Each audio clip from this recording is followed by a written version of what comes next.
हम लोग भक्ति रसामृत सिंधु से पढ़ रहे हैं और मैं बहुत व्याख्या नहीं करूंगा क्योंकि थीम आपको एकदम क्लियर है और श्लोकों को पढ़ने से ही समझ में आ जाएगा कि बात क्या बोल रहे हैं। क्या बात बोल रहे हैं? भक्त लोग जो भगवान की मधुरता का आस्वादन करते हैं वह भोग और मोक्ष दोनों को नहीं चाहते हैं। उसी को अलग अलग तरह से अलग अलग उक्तियों से समझाया जा रहा है। तत्रैव इंद्रोक्तो भागवतम 6.18.74। भागवत में इंद्र की उक्ति है। तो इंद्र बोल रहे हैं, मेरे पीछे बोलिए, मेरे पीछे बोलिए। आराधनम भगवत इह माना निराशिषः। आराधनं भगवत इह माना निराशिषः। यह नहीं है, ई है, ई है। ये तु नेच्छन्त्यपि परम ते स्वार्थ कुशलाः स्मृताः। ये तु नेच्छन्त्यपि परं ते स्वार्थ कुशलाः स्मृताः। आराधनं भगवत इह माना निराशिषः। आराधनं भगवत इह माना निराशिषः। ये तु नेच्छन्त्यपि परम ते स्वार्थ कुशलाः स्मृताः। ये तु नेच्छन्त्यपि परं ते स्वार्थ कुशलाः स्मृताः। आराधनं भगवत इह माना निराशिषः। आराधनं भगवत इह माना निराशिषः। ये तु नेच्छन्त्यपि परम ते स्वार्थ कुशलाः स्मृताः। ये तु नेच्छन्त्यपि परं ते स्वार्थ कुशलाः स्मृताः। बोलिए। आराधनं भगवत इह माना निराशिषः। आराधनं भगवत इह माना निराशिषः। ये तु नेच्छन्त्यपि परं ते स्वार्थ कुशलाः स्मृताः। ये तु नेच्छन्त्यपि परम ते स्वार्थ कुशलाः स्मृताः।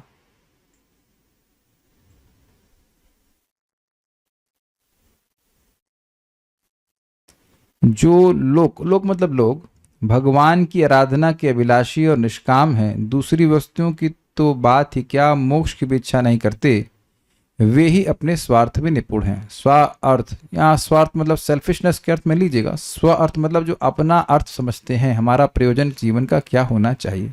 ठीक है।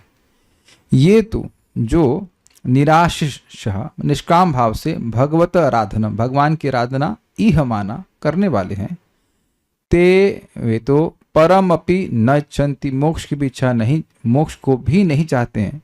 वे स्वार्थ कुशलः स्मृतः, स्वार्थ सिद्ध करने में निपुण कहे गए। मतलब भगवान का भजन करके वास्तविक स्वार्थ की प्राप्ति करने में उनको निपुणता है। मतलब जानते हैं कि क्या मांगना चाहिए। हम नाम तो नहीं रख सकते, एक भक्त तो हम सब्जी लेने के लिए बोले, या सब्जी ले आओ, और ले आए लाल कद्दू तो अब डांट पड़ी, कोई लाल कद्दू, कद्दू ऐसे वायु बढ़ाता है, लाल कद्दू और वायु बढ़ाता है, जानते हैं राधिका प्रभु। हाँ, तो कहे सस्ता था और डांट पड़ी। उन्होंने कहा तुमको पैसा दिया था, तुम्हारे पास सामर्थ्य था हरा कद्दू लाने का, तो काहे लाए आप लाल कद्दू। अब आप समझ गए मैंने एग्जाम्पल क्यों दिया। भगवान की भक्ति करने का सामर्थ्य था, खरीद क्या लाए भगवान से, भगवान से क्या लेके आए, उस कल्प वृक्ष से क्या तोड़ के लाए, मोक्ष और भोग। ये तुम्हारे नुकसान करने, वायु बढ़ाने वाला, दिमाग खराब करने वाला है। समझे ना बात। गए कल्प पुरुष के पास तो वो चीज मांगनी चाहिए जो सबसे उत्कृष्ट हो। जो व्यक्ति सब कुछ दे सकता है तो उससे सर्वश्रेष्ठ वस्तु मांगनी चाहिए ना। ये बात स्पष्ट कह रहे हैं यहाँ पे इंद्रदेव। अब अद्भुत बात ये है कि इंद्र बोल रहे हैं लेकिन इंद्र मांग नहीं रहे हैं ऐसा। ये अच्छी प्रीचिंग है आचरण मत करो। इंद्र को दिक्कत, जब इंद्र का पद चला जाता है तो ये नहीं कहते भगवान हमको शुद्ध भक्ति प्रदान कीजिए। एटलीस्ट मेरी अंडरस्टैंडिंग है, हमको माफ करेंगे, लेकिन it is like this, is it not. कई बार उनसे गलती होती है लेकिन नहीं, ये नहीं कहते मैं शुद्ध भक्ति प्रदान कर दीजिए, सिद्धांत बता दे रहे हैं तो उन्हीं के अनुगत्य में हम भी चल रहे हैं, पालन करें या ना करें, लेकिन सिद्धांत बता दे रहे हैं ऐसा होना चाहिए वैसे भी ये नहीं कह रहे कि मैं ऐसा हूं, इंद्र ये नहीं कह रहे मैं ऐसा हूं, कह रहे हैं कि जो शुद्ध भक्त हैं, जो वाकई अपने स्वार्थ को जानने वाले हैं, वह है मोक्ष की भी, भोग तो छोड़ दीजिए, मोक्ष की इच्छा भी नहीं करते हैं। आराधनम भगवतः, भगवान की आराधना करने वाले, निराशिषः इह माना, जो कोई आशा नहीं करते हैं, मतलब कोई आशीष, मतलब कोई आशीर्वाद नहीं चाहते हैं। आशीर्वाद से मेरा मतलब भोग या मोक्ष नहीं चाहते हैं, और इह माना भगवान की सेवा कर रहे हैं।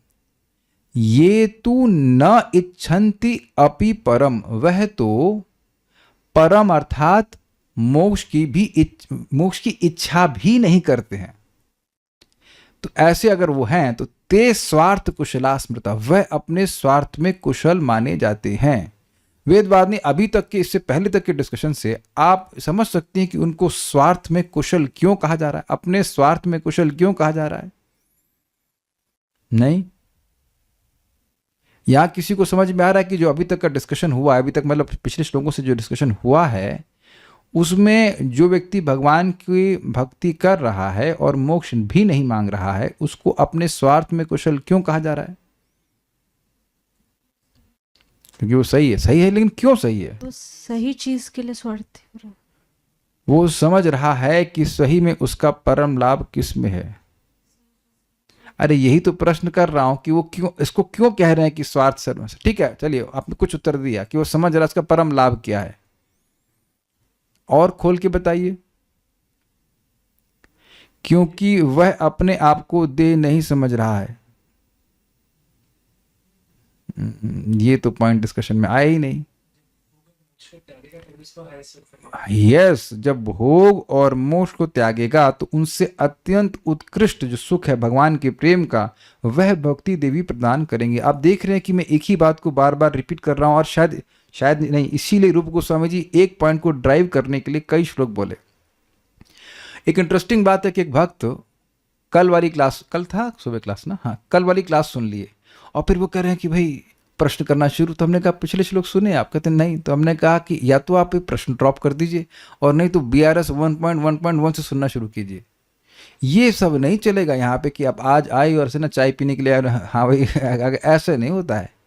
रूप गोस्वामी जी एक सब्जेक्ट को डेवलप कर रहे हैं, है कि नहीं? आप बताओ, आप स्कूल गए, 2-3 महीना स्कूल क्लास हो गई है ना, उसके बाद गए और सारी समझ में नहीं आ रहा है तो सर बोलेंगे ना भाई तो पुरानी क्लास को रिवाइज करो। करते भी थे हम लोग, कभी कभी क्लास छूट जाती थी पापा के ट्रांसफर में, तो व्यक्ति पढ़ के आता था, वो फिर आपको समझ सकते हो, दिस ए प्री रिक्वेस्ट। तो डिस्कशन यही चल ही रहा है कि मोक्ष का सुख भक्ति के सुख के आगे अत्यंत तुच्छ है। तो देखो बात बहुत सिंपल है, जीवात्मा को सुख चाहिए, तो जीवात्मा को सुख चाहिए, ये उसका स्वार्थ है। और सर्वश्रेष्ठ स्वार्थ यानी सर्वश्रेष्ठ सुख मिलता है भगवान की भक्ति के द्वारा, प्रेम जागृत करके। इजी है। तो कह रहे हैं कि जब आप कई बार सुन चुके हैं कि जब भोग और मोक्ष की स्पृहा से रहित होकर भजन करते हैं, तो भक्ति देवी प्रेम के द्वारा उस भक्त के हृदय के मन को, इंद्रियों को और मन को और प्राणों को हर लेते हैं। ये कहते हैं, प्राण मतलब इंद्रिय। या इतना समझना तो कठिन नहीं हो सकता है। इतना समझना आप कहो कि ये भी कठिन है तो फिर पता नहीं कितने इसका मतलब अगर आप मुझसे ये कह रहे हो कि BA BSc किए हुए, तो हम मानेंगे नहीं आपका। अगर कोई कह देना कि आप BA BSc किए हैं तो हम नहीं मान सकते फिर, क्योंकि उसमें और कठिन कठिन चीज़ें पढ़ाई जा रही थी। अगर केवल लैंग्वेज की बात करें तो हम एक ही पॉइंट को बार बार बोल रहे हैं कि नहीं बोल रहे हैं। इट्स नॉट कि लाइक हमारे फिजिक्स की क्लास उसमें हर दिन हर नए नए चैप्टर हों, है कि नहीं? तो ये बात सबको समझ में आनी चाहिए। इससे या तो बहुत ध्यान से सुन नहीं रहे हैं, या तो एकदम समझ में नहीं आ रहा है। लेकिन क्या समझ में नहीं आ रहा है ये तो बताइए। हाँ कल्याण प्रो, क्या समझ में नहीं आ रहा है? ऑन नहीं है क्या? वो ऑफ, वहां से ऑफ ऑन कीजिए इधर से।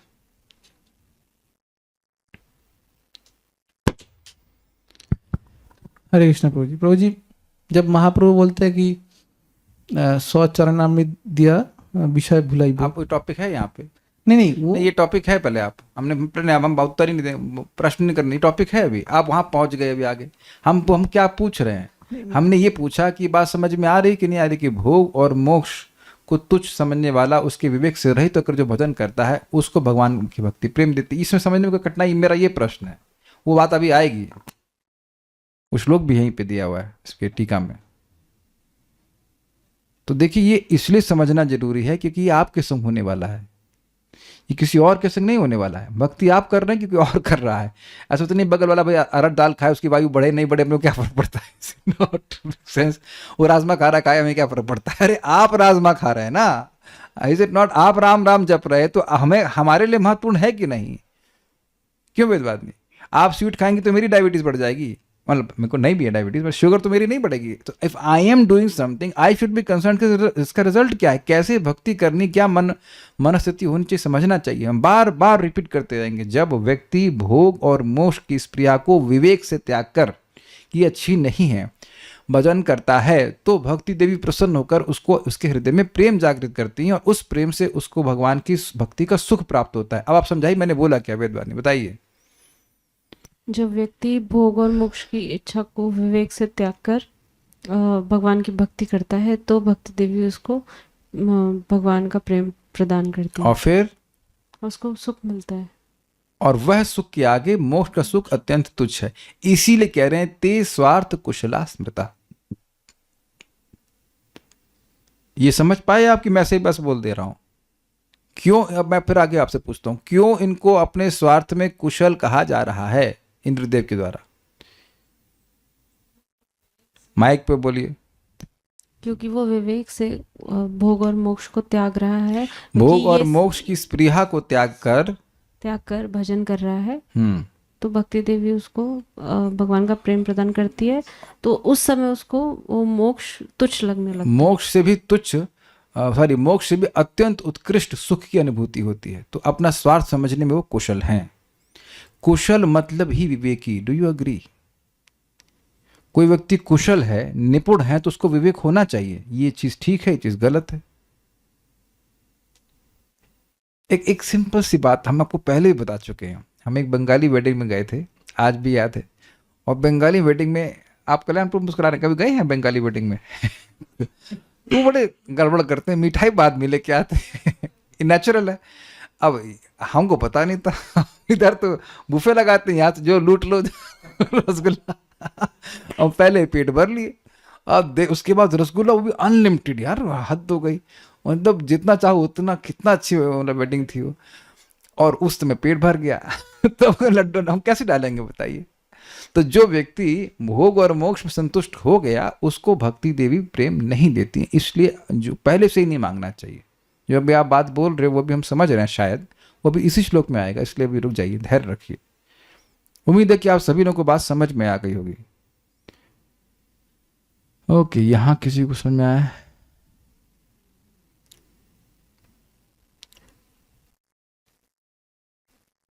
ठीक है, वेरी गुड, आ गया लोगों को। दुर्गम संगमनी, निष्काम भाव से भगवान की आराधना करने वाले भक्तगण परम अर्थात मोक्ष को भी नहीं चाहते हैं। वस्तुतः वे ही स्वार्थ कुशली हैं। इस पे मैं कोई एक रहस्यमय बात बताता हूं। इसको जीव गोस्वामी जी भक्ति सुंदर में समझाते हैं। मोक्ष का सुख मतलब ब्रह्म सुख, अर्थात जीवात्मा का सुख। जीवात्मा के स्वरूप से जो सुख है वो लिमिटेड ही होगा, क्योंकि जीवात्मा लिमिटेड है। ये सबको समझ में आ रहा है? मैं देह नहीं हूं, मैं देह से पृथक आत्मा हूं, इसकी अनुभूति को कहते हैं ब्रह्मानुभूति। ब्रह्मभूतः प्रसन्नात्मा ना शोचति न कांक्षति ही। सुना है ना गीता में? समः सर्वेषु भूतेषु मद भक्ति लभते पराम। जब व्यक्ति ब्रह्मभूत अवस्था को प्राप्त कर जाता है तो वो शोक नहीं करता, न आकांक्षा करता है। तो आप ये देख रहे हैं कि जीवात्मा का यही दुख चल रहा है, ये नहीं मिला ये मिल जाए, ये नहीं मिला ये मिल जाए। जो व्यक्ति देह, अपने आप को देह मानता है, उसका यही दुख बना रहता है। सबको दिख रहा है कि मैं बोले जा रहा हूं बस? किसको नहीं समझ में आ रहा है ये बात?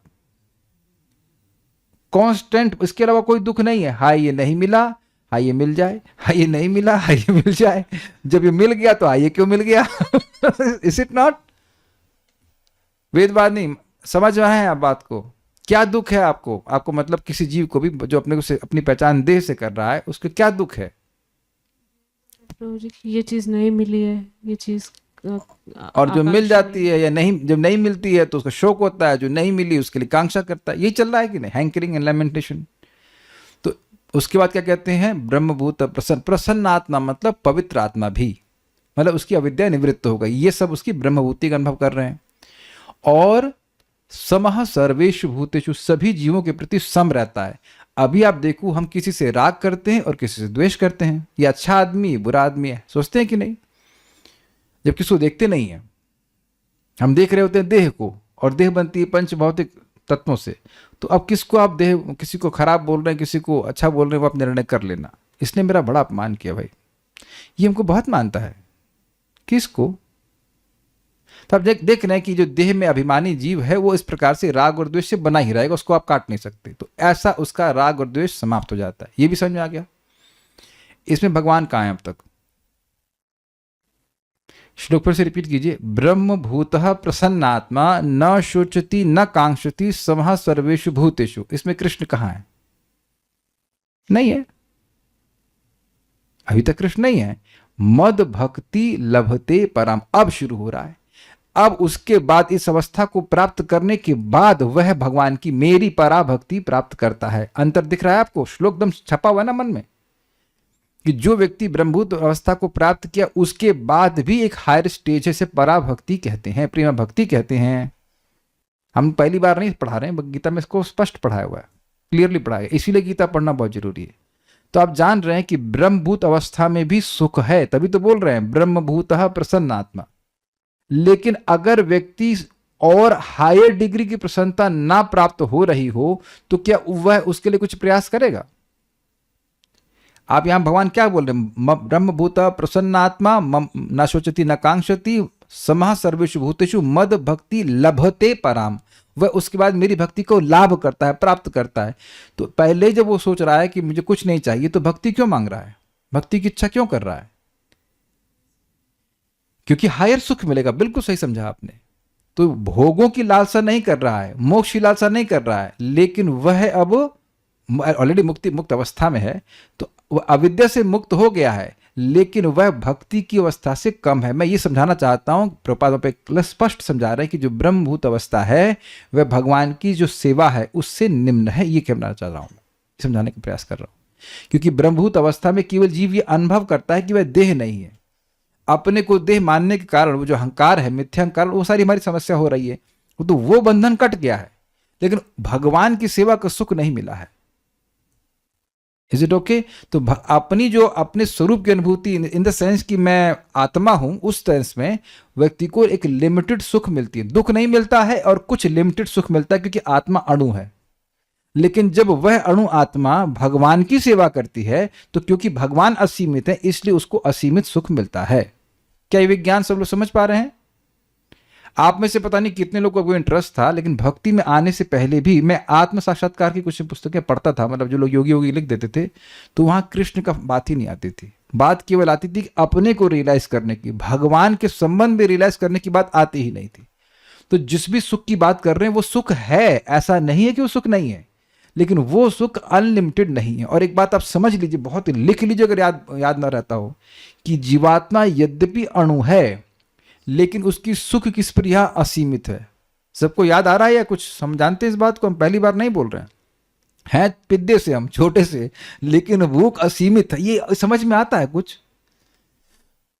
है ना? छोटा बच्चा कहो कि ये 50 किलो रोटी खा लेता तो कौन मानेगा? आत्मा एकदम अणु है, लेकिन उसकी सुख भोगने की स्पृहा और सुख अनुभव करने की स्पृहा असीमित है। Is it not inconceivable? वस्तुतः देखा जाए तो हम अपने को ही नहीं समझ पाएंगे अपनी बुद्धि से, है ना? समझ? अच्छा, प्रमाण तो ये रूप गोस्वामी जी हैं कि भाई एक नाम बोल रहा हूं, लगता है कि करोड़ों करोड़ मुख हो और कान में जा रहा है तो अरबों अरबों कान हो, तो सुख ऐसा मिल रहा है तब ना सब बोल रहे हैं। ऐसे आपने सुना था उनके बारे में भी, क्या नाम था, पृथु महाराज के द्वारा, कि हमें 10,000 कान दे दीजिए, अर्थात कहीं भी कोई कथा चल रही तो हम सुन सकें। तो आप सब, इससे प्रमाण हो रहा है कि जीव तभी सुखी होगा जब उसको असीमित सुख मिले। क्लियर? तो असीमित सुख केवल और केवल भगवान के भजन के सुख से ही होता है। इसलिए जो लोग स्वार्थ में कुशल हैं वे भजन करके, भगवान की भक्ति करके शुद्ध भक्ति ही प्राप्त करते हैं। उम्मीद है कि मैं वैज्ञानिक तरीके से आप लोगों को समझा पाया। आगे बढ़ते हैं। भक्ति सार प्रदर्शनी। निष्काम भाव से मोक्ष को भी ना चाहकर जो श्री हरि की आराधना करते हैं वे स्वार्थ कुशल हैं, किंतु श्री हरि की आराधना करके जो लोग मुक्ति चाहते हैं वे वर्तमान महानिधि के बदले में तृण को चाहते हैं। वे लोग यानी लोग स्वार्थ में अनभिज्ञ होते हैं। ये समझे बात? वही पैसा दे करके कोई व्यक्ति निधि प्राप्त करने की मणि लेके आ सकता है, लेकिन वो उसकी जगह ले आए तूस, मतलब क्या कहते हैं, भूसे का ढेर। हाँ, कांच भी कह सकते हैं। यस, भूसे का ढेर। तो वो बेवकूफ कहा जाएगा कि नहीं कहा जाएगा? कल्प वृक्ष के पास गया, क्या हमको भूसे का ढेर दे दो, हमारी भैंस को खिलाना है। वो भैंस का दूध पिए ना, इसलिए बुद्धि मोटी हो गई। समझे बात? तो भगवान के पास जाकर के मोक्ष मांगना या भोग मांगना ये ऐसा ही है जैसे कि भगवान की भक्ति करके उनसे तृण मांगना। यद्यपि और ऐसा भी नहीं है कि भगवान देना नहीं चाहते हैं, भगवान देना चाहते हैं, लेकिन मांगोगे तब ना देंगे, ये बात है। किंतु अब बड़ी इंटरेस्टिंग एक इंटरेस्टिंग पॉइंट बोल रहे हैं शिला चक्रवर्ती पाद, किंतु विषय की सादगुण्यता से भी वे कृतार्थ हो जाते हैं। इसका क्या मतलब है भाई? भक्ति के विषय कौन है वेदवादिनी? वेरी गुड, भगवान। किसकी भक्ति कर रहे हैं आप? भगवान की भक्ति कर रहे हैं। तो इधर से उसकी बुद्धि डिस्टर्ब है, अपने स्वार्थ में वह कुशल नहीं है, लेकिन भगवान जो विषय है उसकी भक्ति के, वो सद्गुणी हैं, वो बहुत अच्छे हैं। से मूर्ख आमी विज्ञ विषय के ना दीबा, सो चरणामृत दिया विषय भुलाईबा। तो भगवान कहते हैं ये मूर्ख है, मुझसे मोक्ष मांग रहा है। भगवान मैं आपसे आप में लीन होना चाहता हूं। मान लीजिए कोई बच्चा कहे पापा मैं बहुत दुख भोग रहा हूं, मैं आप में लीन होना चाहता हूं, तो अब पापा का क्या भाव होगा? ये बेवकूफ कहीं कहाँ पैदा हो गया ये हम में लीन होना चाहता है ये क्या लॉजिक है? अगर जिन लोग के बच्चे हैं, अगर आपके बच्चे बोले मम्मी हमको फेल हो गए एग्जाम में, हम आप में लीन होना चाहते हैं, तो कहीं लीन हो, अरे यार कोई बात नहीं, फेल चलता है पास चलता है, कोई बात नहीं, पराठे खाओ है ना। अच्छा कितनी माताएं ये चाहेंगे कि उनका बच्चा में लीन हो जाए? नहीं, आप चाहते हो कि वो आपके संग रहे, खाए पिए, मस्ती करे। Is it not? You want a relationship, agreed? तो ये मोक्ष की इच्छा करना ये अपने स्वार्थ पर कुशलता नहीं है, ये उसकी बेवकूफ़ी है। देखिए एक इंटरेस्टिंग बात जो हमें सीखने को मिली वो ये है, बहुत ध्यान सुनिए। आज तक आपने ये श्लोक कई बार सुना है, वो केवल भोग के अर्थ में सुना था कि कोई भगवान की भक्ति कर रहा है और भोग मांग रहा है तो वह बेवकूफ़ है। लेकिन भाई साहब जो मोक्ष मांग रहा है वह भी बेवकूफ़ है। और इसको आप कनेक्ट कीजिएगा 2-3-10 से, अकामः सर्व कामो व मोक्ष कामा उदारदी। तो कोई कहेगा हम तो मोक्ष चाहते हैं, जगत में कुछ नहीं चाहते। नहीं, वो जो मोक्ष की कामना है वह है सारी भोग वासनाओं से श्रेष्ठ है। श्रेष्ठ मतलब ज्यादा है, एक्चुअली नॉट श्रेष्ठ, ज्यादा है। तार मध्य मोक्ष वांछा कैटव प्रधान, जहां होते कृष्ण भक्ति हो अंतर ध्यान। मोक्ष भाई देखो, भोग की वांछा का मतलब क्या है? भोग इच्छा मतलब मेरे दुख की निवृत्ति हो जाए और मुझे सुख मिल जाए। इसमें कृष्ण शब्द ढूंढिए, करणामृत प्रभु, फटाक से नहीं मिले। अच्छा, तो मोक्ष में क्या होता है? मोक्ष में इस प्रिया और बढ़ जाती है कि ना, मुझे बिल्कुल दुख नहीं मिलना चाहिए और मुझे ही सुख मिलना चाहिए। तो ये भोग की ही इच्छा है, उसका थोड़ा एक रूपांतरण है। तो जो कोई मोक्ष भी मांग रहा है वह भी बेवकूफ है। तो भगवान क्या करेंगे? उसे ऑब्वियसली वैष्णवों की संगत देंगे, तो उससे वो मोक्ष की स्पृहा को छोड़ करके भगवान की भक्ति प्राप्त करने के लिए भक्ति करने लग जाएगा। इस प्रकार से भगवान बुद्धि देते हैं। ठीक है भाई। देखिए जैसे ये 4 कुमार थे, तो यह तो मोक्षपरायण थे एटलीस्ट शुरुआत में, लेकिन उनको संगत मिली किसकी? डैडी की ब्रह्मा जी ने। वो क्या नाम था, भीमा प्रभु प्रवचन कर रहे थे। तो मैंने पूछा कि प्रभु जी इन लोगों को भगवान के बारे में कैसे मालूम चला? तो बोले देयर डैडी टोल्ड देम मतलब उनके पापा ने बताया कि बेटा, और ये हम सुना था कि ब्रह्मा जी बोले थे बेटा ये जो भजनानंद है वो तुम्हारे ब्रह्मानंद से भी बहुत ज़्यादा है। तब वह क्यूरियस हुए, तब वो वैकुंठ गए। सारी कथा आप जानते हो इस बात को। तो यहाँ कह रहे हैं कि यद्यपि जो लोग भगवान की निष्काम भक्ति करते हैं वो सफल हैं, अपने स्वार्थ का निर्णय करने में सफल है, लेकिन जो ऐसा नहीं भी कर सकते हैं, ध्यान से सुनिएगा, जो लोग अपने स्वार्थ का निर्णय नहीं भी कर सकते हैं वो भगवान के सद्गुण से कृतार्थ होते हैं। क्योंकि भगवान की भक्ति कर रहे हैं, और भगवान की अगर भक्ति करते रहेंगे तो भगवान ऐसी व्यवस्था करेंगे कि वह भी धीरे धीरे स्वार्थ कुशल हो जाएं। इसलिए वह कैसे भी भक्ति की जाए अच्छा है। एक व्यक्ति हमको बोले वो अच्छे भक्त नहीं है, किसी वक्त को दूसरे भक्त को बोले, हमने कहा थोड़ा फ्लिप कीजिए, भक्त अच्छे होते हैं। कुछ समझ आया बात? भक्ति नहीं करने की तुलना में कैसे भी भक्ति की जाए बहुत अच्छा है। ये समझ पा रहे हैं बात?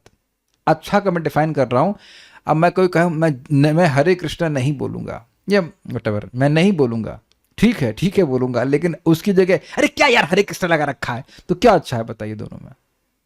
कोई कहे ठीक, आप बोलिए हरे कृष्णा बोल दीजिए, तो कहे ठीक है बोल दे, और उधर कहे चिढ़ाओ मत यार, हमें हरे कृष्णा नहीं करना है।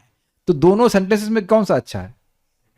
सेकंड में ना भाई, पहले वाला बोला शांति से बोला ठीक है ठीक है ठीक है, लेकिन हरे कृष्णा नहीं बोल रहा है। दूसरा क्रोध में भी बोल दिया, अरे हरे कृष्णा करते हम नहीं करेंगे हरे कृष्णा, 3 बार बोल दिया ना, यानी समझ गए भक्ति कैसे भी कर रहा है वो बहुत अच्छा है। इसलिए कभी किसी भक्त को निरुत्साहित मत कीजिएगा। एक भक्त आए थे, मैं लखनऊ गया तो 6 माला कर रहे थे, तो बोले प्रभु जी हम अभी 6 माला ही कर रहे हैं। हमने बड़ी अच्छी बात। तो दूसरे बात कहें, अरे आप इनको डांट नहीं रहे हैं, 16 माला नहीं कर रहे हैं। हमने कहा भाई 16 में 6 आ गया, एक भी आ जाएगा, कभी आगे आ जाएगा, इज इट नॉट? एक ही तो जोड़ना है 16 में। कम से कम 16 का 6 तो याद है उनको। आज बाद में एक जोड़ देंगे। कोई दिक्कत नहीं है, टाइम सब है, बस भौतिक आसक्तियों की व्यक्ति नहीं कर पा रहा है उसकी वजह से। द पॉइंट इज, नहीं करने से तो 6 भी बहुत अच्छा है और 4 भी बहुत अच्छा है और 2 भी बहुत अच्छा है। क्योंकि मैंने देखा है जिन लोगों को बहुत पुश करना पड़ता है वो 16 करते नहीं है। तो कम से कम जितना कर पा रहे वो करें। नहीं करने से तो बहुत अच्छा है ना, किसी भी दिन 0 नहीं होना चाहिए। ये कोई कहे कि हम, महाराज बता रहे थे कि मान लीजिए कोई कहे अरे यार तुम 16 नहीं कर सकते, हम करके दिखाएंगे 16 तुमको, हम तुम्हें करके दिखाएंगे। तो मान लो करके दिखाने की भावना हो तब भी अच्छा है ना, 16 माला जब कर रहा है हरे कृष्ण मंत्र की। तो एक बात आप समझ लें कि क्यों किसी भी तरह से भक्ति करना अच्छा है, क्योंकि भगवान का संपर्क उसको मिल रहा है, भगवान उसकी बुद्धि को ठीक कर देंगे इवेंचुअली। भाई एक जन्म में नहीं हुआ तो अगले जन्म में होगा, लेकिन होगा जरूर। इसलिए एक बात एकदम कहते हैं ना, गांठ बांध देना। हम लोग धोती मानते हैं ना, गांठ एकदम हमेशा गांठ बंधी रहती है ना, उसका अर्थ में कि चाहे नामापराध हो, चाहे नामाभास हो, चाहे कुछ भी हो, नाम जप बंद नहीं करना चाहिए। क्लास में नींद आए तब भी सुनना चाहिए, कुछ भी हो सुनना चाहिए। समझे कि नहीं? यह है। वैसे जब क्लास में नींद आए तो खड़े हो जाना चाहिए, क्योंकि मालूम तो चली जाता है लोगों को कि नींद आ रही है, तो खड़े हो जाना चाहिए, डिक्लेयर करते। महाराज की क्लास में बहुत सीनियर ब्रह्मचारी भी खड़े हो जाते थे, बेटे थके रहते थे सेवा में, अब नींद आ रही तो खड़े हो जाते हैं, क्या दिक्कत है? हमको बहुत अच्छा लग रहा है, बताया दिस इज वेरी नाइस। ये लाइन एक लाइन समझ में आई, किंतु विषय की साधगुणता से वे भी कृतार्थ हो जाते हैं। क्योंकि नहीं तो व्यक्ति एकदम निराश हो जाएगा, हमारे तो हृदय में भौतिक इच्छा जा ही नहीं रही है, मैं क्या करूं, इत्यादि इत्यादि। नहीं, आप भगवान की भक्ति कीजिए, सब कुछ विवेक होने लग जाएगा। देखो ये शास्त्र सुन करके कुछ तो विवेक हो रहा है ना, कि भौतिक चीजें मांगना ये भगवान से अच्छा नहीं है। तो सुनने से बात समझ में आती। 5.19.26 में उक्त है, ये किसने बोला है? प्रहलाद महाराज ने बोला, किसने बोला ना? सुखदेव गोस्वामी बोले, जो बोले हमको याद नहीं, लेकिन श्लोक बड़ा सुंदर है, मेरे पीछे बोलिए। सत्यम दिशति अर्थितमर्थितो नृणाम नैवार्थ दूयत पुनरर्थितायतः। सत्यम दिशति अर्थितमर्थितो नृणाम नैवार्थ दूयत पुनरर्थिता। सत्यम दिशति अर्थितमर्थितो नृणाम नैवार्थ दूयत पुनरर्थितायतः। सत्यम दिशति अर्थितमर्थितो नृणाम नैवार्थ दूयत पुनरर्थितायतः। स्वयं विधत्ते भजताम अनिच्छताम इच्छाभिधानम निजपाद पल्लवम। स्वयं विधत्ते भजताम अनिच्छताम इच्छापिधानम निजपाद पल्लवम। सत्यम दिशति अर्थितमर्थितो नृणाम नैवार्थ दूयत पुनरर्थितायतः। सत्यं दिशति अर्थितमर्थितो नृणाम नैवार्थ दूयत पुनरर्थितायतः। स्वयं विधत्ते भजताम अनिच्छताम इच्छाभिधानाम निजपाद पल्लवम। स्वयं विधत्ते भजताम अनिच्छताम इच्छापिधानम निजपाद पल्लवम। सत्यं दिशति अर्थितमर्थितो नृणाम नैवार्थ दूयत पुनरर्थितायतः। सत्यम दिशति अर्थितमर्थितो नृणाम नैवार्थ दूयत पुनरर्थितायतः। स्वयं विधत्ते भजताम अनिच्छताम इच्छापिधानम निजपाद पल्लवम। स्वयं विधत्ते भजताम अनिच्छताम इच्छाभिधानम निजपाद पल्लवम। भक्ति का अनुष्ठान करके यदि, पढ़िए आप पढ़िए, वेदवाद नहीं पढ़िए। भक्ति का अनुष्ठान करके यदि श्री भगवान के निकट अपर कुछ पुरुषार्थ वस्तु प्रार्थी होती है। अपर मतलब कुछ अन्य कुछ पुरुषार्थ वस्तु प्रार्थी होते हैं, अर्थात भगवान को ना मान करके, भगवान की भक्ति ना मांग के कुछ और मांगते हैं, तो परम दयालु श्री हरि उनके प्रार्थना के अनुरूप धर्म आदि पुरुषार्थ वस्तु प्रदान करते हैं, किंतु मन में विचार भी करते हैं, मैंने जो कुछ भी दिया है वह परमार्थ वस्तु नहीं है, कारण उक्त कामित वस्तु प्राप्त करने के पश्चात हृदय में अभाव बुद्धि होगी क्या बात है, पढ़ी पढ़ी पढ़ी। और मेरे निकट पुनर्वार वे सब धन जन की प्रार्थना करेंगे। इस प्रकार विचार कर उक्त सकाम भक्तगण के हृदय में जिससे वासना का उद्गम न हो, तज्जन्य वासना उद्गम स्थान में भगवान निज पाद पल्लव प्रदान करते हैं। बहुत सुंदर है। सत्यम दिशति, ये सत्य है कि भगवान प्रदान करते हैं, देते हैं। क्या? अर्थितम अर्थितो निर्णाम, उस मनुष्य को जो अर्थ लेकर के आता है उस अर्थ को वह देते हैं। क्लियर है पहली लाइन? नैव अर्थदः, लेकिन वो नहीं ही उस प्रकार से देते हैं, यत पुनरर्थितायतः, जिससे वह दोबारा वह मांगने आए। देखिए बहुत बड़ी बात है, इसका अनुभव सब लोग करेंगे। मैं बहुत प्रसन्न होता हूं अगर मैं आप लोगों को वो चीज़ दिखा पाऊं कि हाँ ये हो रहा है, तब मजा आया क्लास का। आप देखिए कि हम कोई भी भौतिक वस्तु खरीदते हैं या लाते हैं तो एक मन में अभाव आता है। अभाव समझ रहे हैं? एक खालीपन, फिर कुछ और ले आते हैं। अभी एक भक्त बता रहे थे कि उनके पिताजी, अरे फिर शो पीस लेके आ रहे हैं, घर में कोई आता तो है नहीं, काहे शो पीस ला रहे हैं। वो शो पीस ही अभाव का निर्माण कर रहा है। अच्छा, ऐसा केवल उन्हीं का है अनुभव या आप लोगों का भी अनुभव है कि लाए शो पीस, अच्छा ये अच्छा नहीं लग रहा है, नहीं इसके संग मैचिंग एक और शो पीस होना चाहिए। मैं एक भक्त घर में गया तो शीशे की टेबल थी काफी बढ़िया सी, और उसमें कुछ कछुए सा रखा हुआ था। मैंने कहा, मेरे का मस्त अवतार है क्या ऐसा कुछ लग रहा अच्छा डिवोटी हो गए। किसने रखा? कहता ऐसे ही डेकोरेशन के लिए। ऐसे ही डेकोरेशन के लिए आप लोग के घर में भी कुछ ना कुछ होगा ना। एटलीस्ट आपके जो माता पिता हैं अगर या भक्त हैं तो रखते हैं कि नहीं। आज मैं बड़ा खुश था कि मेरे घर में आप जहां दृष्टि डालेंगे सब यूटिलिटी के आइटम है, या तो दवाएं दिखेंगी एक व्यक्ति बोले इतनी सारी दवा खाना है क्या? हमने कहा दवा खानी है इसलिए दवा खाना है। कहीं भी कुछ देखेंगे किताब है, नथिंग, डेकोरेशन का कुछ भी नहीं है। डेकोरेशन के लिए केवल हैं Giriraj ji is decorating our home, but बाकी तो कुछ भी नहीं है ना। आप लोग एक मैं आपको चांस दूंगा, अगर देखना कुछ, हाँ सर्च मारो कि कहीं कुछ ऐसा हो जो हमारे यूटिलिटी का ना हो तो हम निकाल के फेंक भी देंगे, हमको कोई आसक्ति नहीं। तो आप अभी देख सकते हैं कि वो चीजें अभाव का निर्माण करती हैं। तो भगवान कह रहे हैं कि ये मुझसे वो चीज मैं पूर्ण हूं। सुनिए, भगवान कह रहे हैं कि मैं तो पूर्ण हूं, मुझसे मांग नहीं रहा है पूर्णता, मुझसे मांग रहा है वो चीज जो मैं जानता हूं कि इसको ये और अधिक अपूर्ण बना देगी। इजी? तो ये बेवकूफ है, मैं तो ना बेवकूफ हूं, मैं इसे अपने चरण कमलों की प्राप्ति कराऊंगा ताकि अब उसके मन में दोबारा कोई भौतिक भोग की इच्छा न रहे। तो इसके साथ कहते हैं, इसलिए कहते हैं स्वयं विधत्ते भजताम अनिच्छताम।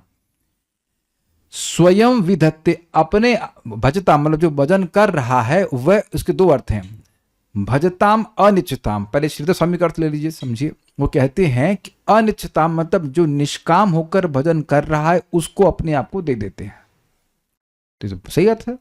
दूसरा अर्थ है स्वयं विधत्ते भजताम अनिच्छताम, जो उनको नहीं चाह रहा है और भजन कर रहा है उसको भी स्वयं अपने आप को दे देते हैं। क्या दो अर्थ आपको समझ में आए? दोनों अर्थ बिल्कुल प्रासंगिक हैं, बिल्कुल सही हैं, बहुत मजेदार, बस थोड़ा सटल अंतर है। श्रीधर स्वामी कह रहे हैं कि जो भोग मांग रहा है उसको अपने आप को नहीं देते हैं, जब वो भोग नहीं मांगता है, अनिच्छताम अनिच्छा से भजन करता है, तब उसको देते हैं अपने आप को। सही है कि नहीं? अभी तो यही सुनते आए हम लोग। जो भोग और मोक्ष नहीं चाह रहा है उसको भगवान देते हैं, ये तो सुनते आए आप।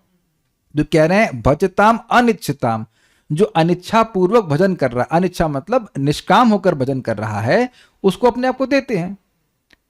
निजपाद पल्लवम, इच्छा सारी इच्छाओं को पूरा करने वाले अपने चरण कमल को देते हैं। ये लाइन समझ में आई इस तरह से। और दूसरा अर्थ है कि भजताम अनिच्छताम, यद्यपि भगवान की इच्छा न करके उनका भजन कर रहा है, भगवान को नहीं चाह रहा है, फिर भी स्वयं विदत्ते, फिर भी अपने आप को स्वयं ही दे देते हैं,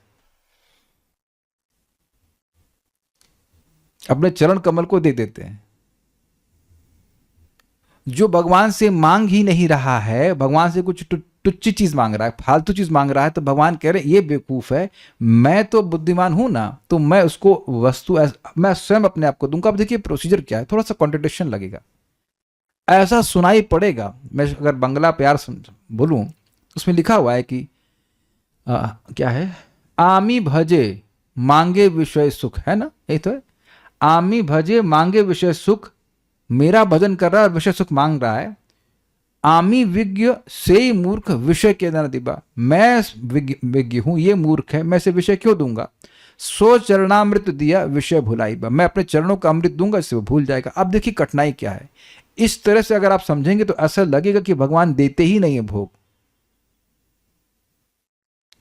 लेकिन ऐसा इस श्लोक का अर्थ नहीं है। सत्यम दिशति, भगवान भोग देते हैं, लेकिन ऐसे नहीं देते कि उसको फिर से मांगे। उस प्रोसीजर में वह शुद्ध बुद्धि भी दे देते हैं, शुद्ध सत्व बुद्धि दे देते हैं। Is that sinking in? आप में से आज तक कोई व्यक्ति भगवान से भौतिक कुछ नहीं मांगा है? जरा देखें भाई, कोई निष्काम डिवोटी है से पहले दिन से कोई चॉकलेट तो नहीं मांगा, कोई पिज्जा नहीं मांगा, कुछ नहीं मांगा ना। ना, कल्याण प्रभु तो कभी चाउमीन की तरफ इच्छा भी नहीं, देखते भी नहीं। कोई दे दे तो ना, दे दे तो खा ले, कोई इच्छा नहीं, कोई प्रिया नहीं। बस ये बोलते हैं प्रभु जी 500 ग्राम मत बनाना, 650 ग्राम है ना। कोई आप देख ना, मिठाई दे दो, फिर देखो। कल हमने कहा कि देखो डिब्बा ले जाओ, तुरंत पीछे रख ली बैग। कितने निष्प्रिय हैं। अरे पब्लिक में खोल देंगे आपके पोल। निष्प्रिया। तो अब आप कह दीजिए कि कभी मन में इच्छा नहीं आती कि वहां स्वीट मिलनी चाहिए। हाँ, अरे सबकी आती है, कोई बड़ी बात नहीं, यहाँ खत्म हो जाती। ये वैष्णव की सेवा भी जब गौड़िया मठ में खाते थे, पता है क्यों करते थे? क्योंकि एंड में कुछ स्वीट बचा रखते थे सर्विस के लिए, सकाम भावना से करते थे। अरे शर्म करो। तो पॉइंट इज वेरी सिंपल कि भगवान भौतिक भोग देते हैं, नहीं तो फिर गड़बड़ हो जाएगी। क्योंकि भगवान गीता में भी कहें, देवताओं के पास जा रहा है तो वो भी जो दे रहे हैं वो मुझसे लेके ही दे रहे हैं। तो जब आप उनसे लेके दे रहे हैं, भगवान के पास जाएंगे और ना दे तो फिर गड़बड़ हो जाएगी ना, ये गड़बड़ हो जाएगी। लेकिन ऐसे नहीं देते कि वह फिर उस वस्तु को मांगे, ये बात समझने वाली है। और अब आप देख रहे हैं कि इस प्रोसीजर में व्यक्ति निष्काम हुआ। क्या ये समझ में आया? जैसे आप लोग एक केस स्टडी लीजिए। कर्दम ऋषि भजन किए और उनके हृदय में एक पत्नी की इच्छा थी, पत्नी मिल गई, बच्चे हो गए। उसके बाद क्या इच्छा के, वो उस समय भी जब भगवान विष्णु के सामने है तो उनकी और कोई स्पृहा नहीं थी, केवल पत्नी की स्पृहा थी। और वो डिलीट हुई तब, अब कोई इच्छा नहीं है। कुछ समझ पा रहे हैं आप? सो कृष्णा विल, अगर कोई व्यक्ति सकाम भावना से भी भक्ति कर रहा है, उसे करते रहने देना चाहिए। भगवान ऐसी व्यवस्था करेंगे कि वो निष्काम हो जाए। देखिए बात समझिए, वो सकाम क्यों है? क्योंकि वो सोच रहा है कि इससे हमको सुख मिल जाएगा, है ना। तो जैसे जैसे भगवान की भक्ति कर रहा है तो निर्गुण वस्तु के संपर्क में नहीं आ रहा, नाम जप नहीं कर रहा, भगवान की बात नहीं सुन रहा है। तो धीरे धीरे सुनते सुनते उसको प्यूरिफिकेशन जब हृदय का हो जाएगा तो उसको समझ में आएगा कि इसमें कुछ भी नहीं रखा है। मैं ये बात को डाइजेस्ट करने में टाइम लगता है। जब मैं दूसरों को देखता हूँ कि लोग पैसे के पीछे भागे जा रहे हैं। एक बहुत अच्छी भक्त के बारे में, हम एक प्रभु जी हैं, उनकी बहन के बारे में, बहुत अच्छी डिवोटी, वेरी नाइस डिवोटी, खूब कथा समझती थी, क्लास सुनती थी, 16 माला जप करती थी। अब एक्चुअली पति की सैलरी कम है, इसलिए उनको नौकरी करनी पड़ती है। 28 लाख रुपए सैलरी है। 28 लाख तो कम होता है ना। 28 लाख रुपए सैलरी है। अभी तो बच्चा भी नहीं है, कुछ भी नहीं है, और वो रात दिन सेवा जॉब कर रहे हैं और कोई जरूरत भी नहीं है। और इस प्रोसीजर में उनका जब डिस्टर्ब हो रहा है तो वो कोई दिक्कत भी नहीं है। तो हमें तो बोलने में कोई दिक्कत हो, हम सोच रहे थे क्या बोलेंगे जब अपना ही विवेक नहीं हो रहा। तो एक दिन भगवान को बुद्धि देंगे।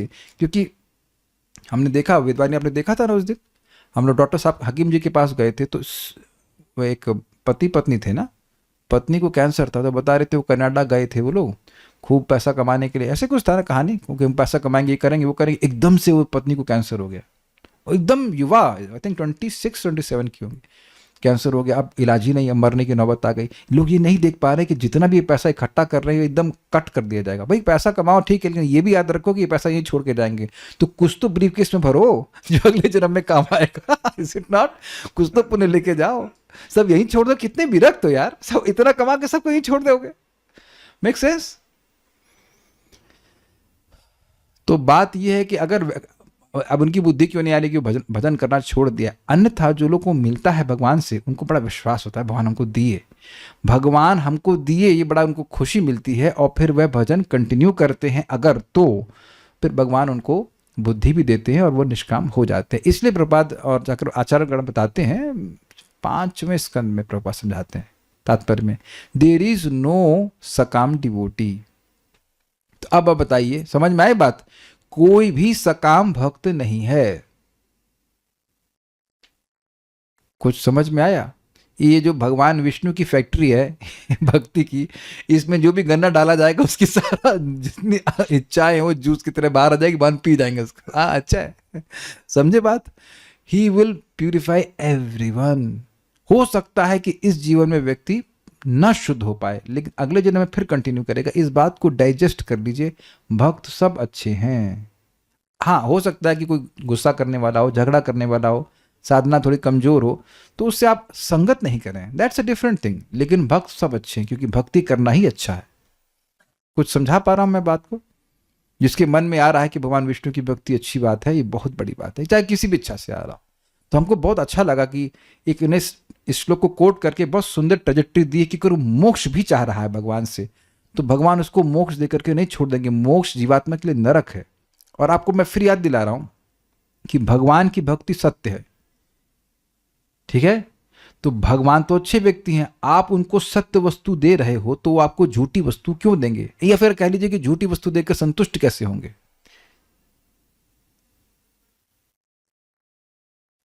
आप बताओ, कल्याण प्रभु, कल हम लोग दोनों लोगों को चाउमीन परोसा गया था, तो क्या मैं आपको प्लास्टिक का चाउमीन खिला सकता हूं? माइक बताओ, विश्वास है आपको? नहीं। नहीं हो सकता। ऐसा प्रभु जी कैसे करते हैं? प्लास्टिक, और जो दुकान से आप चावल खरीदते थे उस पर विश्वास है? ये कहे कि 5 घंटा लगता है खिचड़ी बनाने में, कहे 5 घंटा? कितने प्रभु जी से प्लास्टिक के चावल थे वो निकाल के प्रभु बनाते थे। तो आप देख लीजिए, उसको आपसे प्रेम नहीं। आई लव यू आपकी कथा में है, तो हम ऐसा सोच भी नहीं सकते, हमने सपना भी नहीं देखा कि आपको प्लास्टिक के चावल खिला रहे हैं, प्लास्टिक का chowmein. Agreed with dear devotees. तो जब आप सत्य वस्तु भगवान को दे रहे हो, नाम दे रहे हो, इज इट नॉट? भगवान का नाम उच्चारण कर रहे हैं, कथा बोल रहे हैं, सुन रहे हैं, then how can Krishna give you मृषा एवा? याद आ रहा है, मेरा भजन कभी मृषा नहीं जाता। उसका अर्थ क्या था? कि मेरे भजन का प्रभाव व्यर्थ की फैंटास्मोगरिया हो ही नहीं सकता है। तो मोक्ष भी फालतू की चीज है और भोग भी फालतू की चीज। तो भगवान देना नहीं चाहते हैं सब चीजें, लेकिन वो भक्त मायूस ना हो इसलिए देते, लेकिन वहां देख करके रुकते नहीं। हमको बहुत अच्छा लगा था ये। पता नहीं आप लोग मेरी बात समझ पा रहे हो मैंने क्या कहा? 33 स्कंद में बात आई थी ना कि भगवान का भजन कभी मृषा नहीं जाता, झूठा नहीं जाता। इसका मतलब क्या है? एक अर्थ है कि जो मांग रहे हो मिलेगा, और दूसरा अर्थ है कि सत्य वस्तु ही मिलेगी, उनका धाम मिलेगा, उनकी भक्ति मिलेगी। तो इसलिए आपके और मेरी, हम सबकी भक्ति गारंटीड है। बस इतना विवेक होना चाहिए, चाहे हमारा हृदय कैसा भी हो, इस समय हमने भक्ति नहीं छोड़नी है, हमको भक्ति नहीं छोड़नी है। भक्ति करते रहें। ये सारी बातें सुनने का प्रयोजन यह है कि भक्ति करते रहेंगे, भगवान पूरा शुद्ध कर देंगे। एक बात बोल करके हम रुकेंगे। ऐसे ही वृत्तासुर के प्रसंग में एक बात आती है, और देवता ही लोग बोलते हैं कि भगवान आपके चरणों में कोई इच्छा अर्पित की जाती है तो कैसा है पता है? भूंजा हुआ बीज, भूंजे हुए बीज को आप बोएंगे, देख अंडरस्टैंड कर लीजिए, हो गया। भूंजे हुए बीज को आप बोएंगे तो कुछ उगने वाला नहीं है। ऐसे भगवान को मान लीजिए, फॉर एग्जाम्पल किसी की चाउमीन की इच्छा है, तो भगवान को अर्पण करके प्रसाद खाइए, एक दिन वो सारी इच्छा समाप्त हो जाएगी।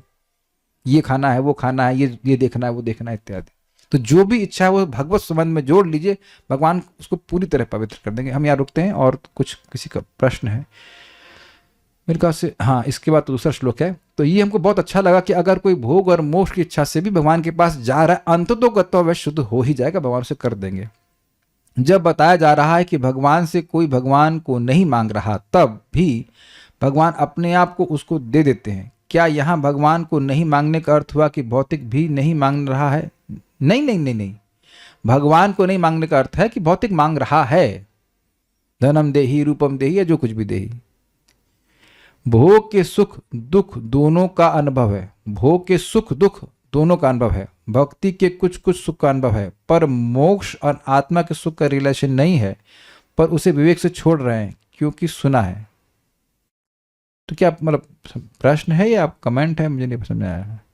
ठीक है, तो I think it's very clear. ये दिमाग में आप देखिए, रोज रोज चर्निंग करेंगे तो बातें समझ में आ जाएंगी हमको। लेकिन ये जो उनका चक्रवर्ती पाद की टीका था, हमको जिस एंगल से उन्होंने बताया, हमको बहुत अच्छा लगा कि मोक्ष की सुख भी तुच्छ है, तो तुच्छ ही चीज मांग रहा है। आज तक हमारी अंडरस्टैंडिंग यही थी कि भोग तुच्छ है, भोग मांग रहा है, लेकिन मोक्ष भी भगवान देते हैं, दे सकते हैं, लेकिन वो भी चीज तुच्छ है। तो इसलिए भगवान उसको आगे जाके भक्ति प्रदान करेंगे। और प्रैक्टिकल आप जानते हैं, सुखदेव गोस्वामी भी मोक्ष के सुख में थे और 4 कुमार भी थे, उन सभी को भगवान ने भक्तों की संग देकर भक्ति का सुख प्रदान किया। Okay, will stop now. Shri भक्ति रसामृत सिंधु की जय, श्रील रूप गोस्वामी की जय, श्रील प्रभुपाद की जय, निताई गौर प्रेमानंद।